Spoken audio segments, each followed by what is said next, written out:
Oh, awesome.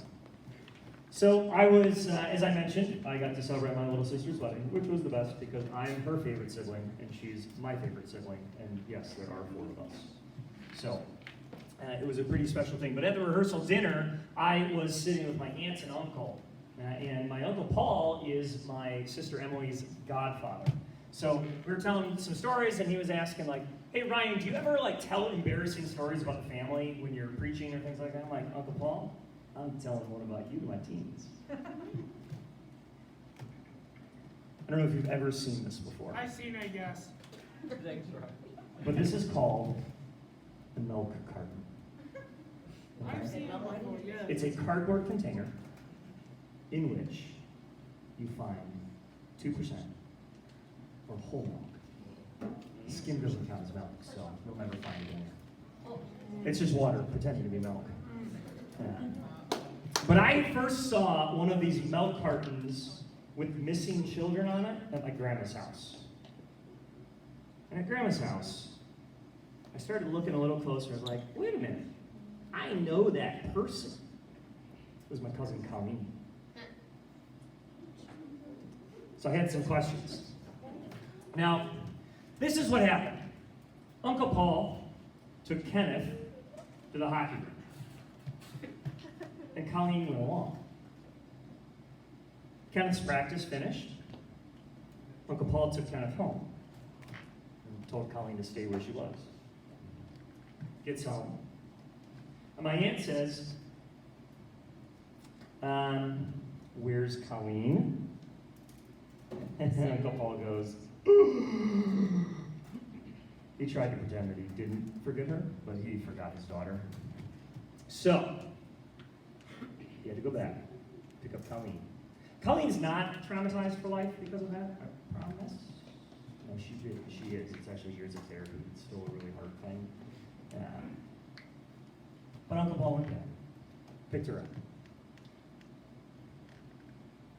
Would you go back for one of your siblings? Most of you are saying yes. A couple of you are saying no. Yeah, it depends on the situation. I can understand. Now, let's say you left your phone behind. Would you go back for that? Yes. Phone is ranking higher than siblings, which, let's be honest, siblings are generally a lot more annoying than phones, but also a lot more meaningful in terms of friendship. All right, if it was your Apple Watch, would you go back? Yes and okay, so there's some mixture there. Now let's say you left your favorite COVID mask. Would you go back for it? No. No. Let's just get band masks. So what's the difference? The difference has to do with how we value these different things, right? Like Aunt Chris put a high value on Colleen and made sure Uncle Paul went back to pick her up from the hockey rink. She was fine, by the way, in terms of like not being abducted, human trafficked, things like that. So she is no longer on a milk carton, and it was actually my uncle's neighbor who made the milk carton because Uncle's a funny guy and we like to tease him. But it says something about like what is the different kind of value that you place on things. You all said very quickly that you would go back to your phones, and that means your phones are very important to you. All of you said no to going back for a mask. Masks are not very important to you right now. You need them anyway. When it comes to our value, you know, I think we all know here that, well, I don't want to make assumptions. Do you guys know that Jesus died for you? Yes. What? Like the whole world? Like to save us from sin? Yes? Anyone? That's wild stuff. It is actually incredibly wild stuff. But it's easy sometimes to think that like, all right, so like Jesus did this whole dying on the cross thing as the Son of God to save us from sin because like there's a lot of us who screwed up, right? And so it kind of makes sense that he would die for all of us.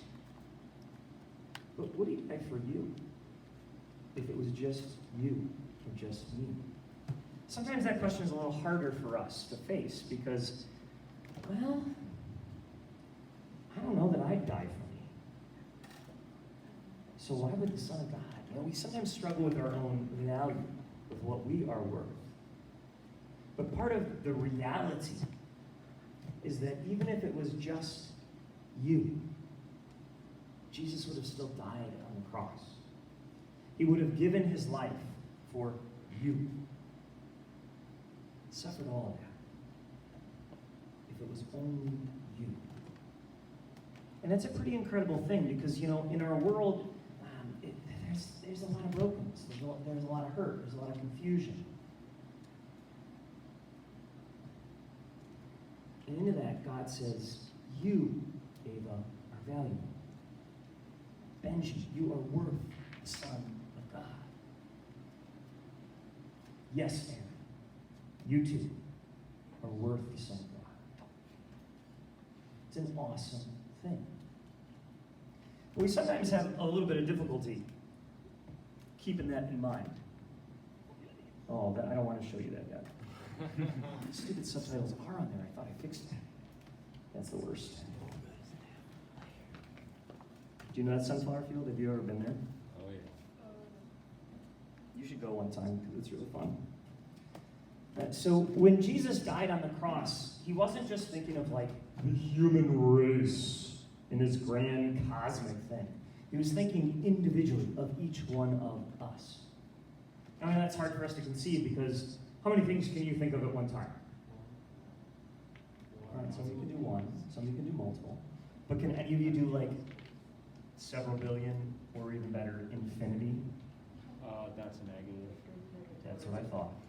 But God can do that. And you were on his mind as he died on the cross. And by that action, Jesus reveals to us that we, personally, are the greatest thing. We're not that mask that none of us would go back for. But we're something of incredible value. Everybody reflects God's image in a unique and special way. In an unrepeatable way, actually. You reveal God's face to the world in a way that no one ever has, and no one ever will. It's kind of an incredible thing to think about. And when God put his mark on us, Genesis 1:26 through 28 talks about God creating us in his image, male and female, he created us. He put his mark on us, and he said, you are valuable. Not just a valuable thing, but the most valuable someone, person out there.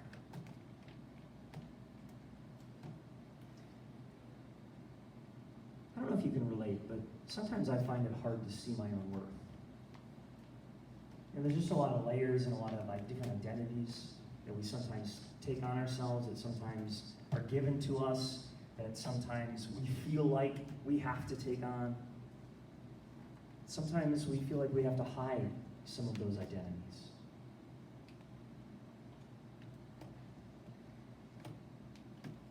And that's where the sunflower field comes in. This needs to be louder. I can't hear it.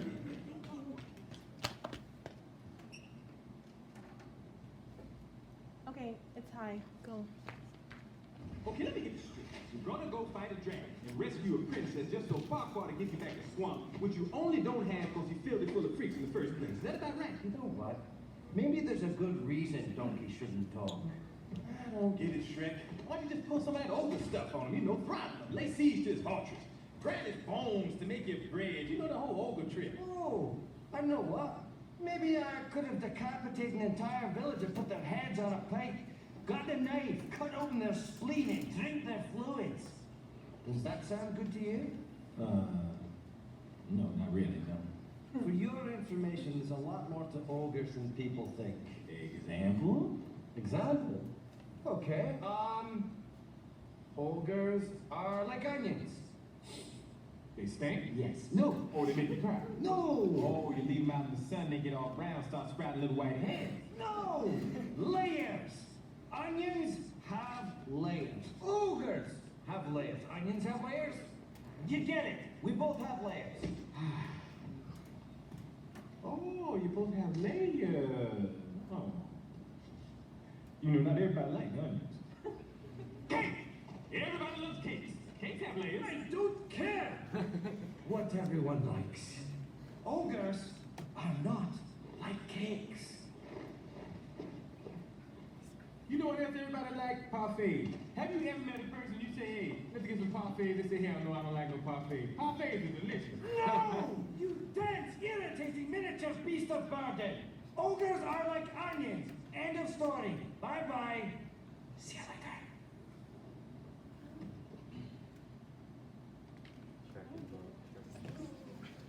later. Onions have layers. Ogres have layers. The identities that we find ourselves attracted to, sometimes accepting, sometimes rejecting, sometimes wanting to hide or run from, are part of the layers that you and I have. And some of those layers, my brothers and sisters, some of those layers sometimes are in conflict with each other. Right? Maybe you have a layer, an identity that you let shine at church. Maybe you have another identity that comes out at school, or maybe when you're with your friends, or maybe another when you're with your family. Maybe there's another layer of your identity, or an identity that you've taken on that comes out when you're engaged in extracurriculars. Maybe you have an identity, or more than one identity, online. Not all of those identities run to the core of who you are. And sometimes when we're looking at all these things, we can have some questions about, like, wait a minute, which one is me? Because there's some I don't like, some I like. God has given you an identity. The identity that God has given you is that of the beloved. You are loved. And there's nothing you can do about it. So there. We sometimes think that there is something we can do to make God love us more or less. But no. He literally already created you out of nothing. Let his son die for you so that you could be restored to his life. You know, and it's not beloved in like this generic cosmic sense, but it's very specific as a son or daughter of the Father. I have 3 siblings. Very clear that even though we all grew up in the same house, we are very different. Lots of things in common, but very different.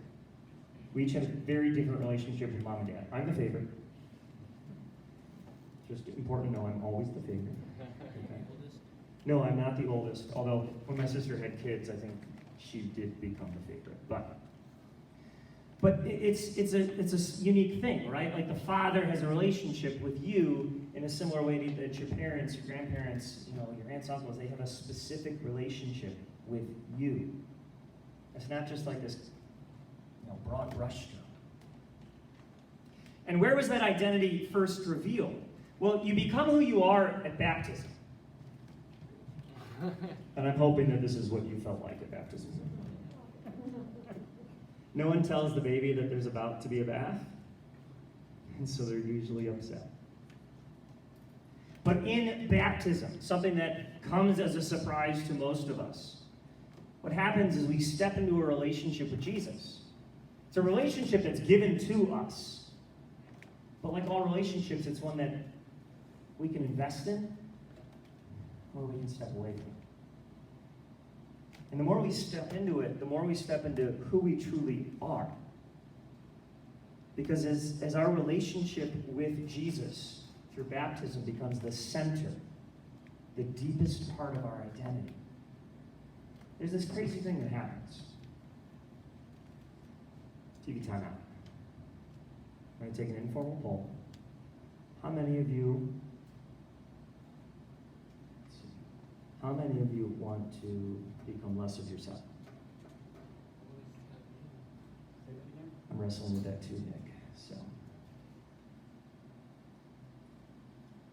Do you want to do something or join like a group of people who's going to make you not who you are? Like take away your gifts, your talents, your experience being loved. Anyone? Anyone? You? No? No. And the more we lean into our identity as the beloved, as God's son, as God's daughter, you become more you. You don't become less. God magnifies us. And that transformational love of God, it doesn't, again, it offers us an identity, but that identity is not exclusive. It's a foundation that can elevate all that is good in your life. Think about how Jesus encountered the different people in the gospel. When he met the Samaritan woman at the well, he didn't kick her while she was down. She had some parts to her identity that she didn't like about herself. She was known as having 5 husbands and being with someone right now who wasn't her husband. She was an outcast, an outsider. Jesus saw something more. He saw a daughter of the Father. When Jesus met some tax collectors, Matthew being one of them, he didn't write them off as, oh, those guys, they're the bullies. They push people around, they take money that's not theirs, and they're working for those dirty Romans. How could they do that? How could they betray us like that? Well, he looked at them and said, you are a son of God. When Jesus met the chief priests, the Pharisees, the Sadducees, the religious leaders, those who were comfortable in their own power, because you know what? They were in control, and they were pretty happy about that. Jesus didn't pin on them as the central identity. You guys are crooked. You guys are rotten. No, he said, you are a son of God, worthy of love. And brothers and sisters, when God looks at you, what he sees is his son, his daughter. He sees a magnificent person of great beauty and worth. For us to be able to own that identity that we receive in baptism, who do you become in baptism? The Son of God. The Son of God, yes. I'm looking for a more specific name. Starts with J, ends with Jesus. Jesus. Man, you guys are good. You become Jesus. And when you become Jesus in baptism, you are drawn into the mystery of God's eternal love. You receive a mother who just wants you to know that she loves you, she's proud of you, and she wants to be with you. You receive a father who would do anything for you, even to the point of letting his son die for you, because you are worth that much. And you receive a Holy Spirit. God, who thinks so highly of you that the Holy Spirit wants to not just be close to you, but live in you and share with you his power of life.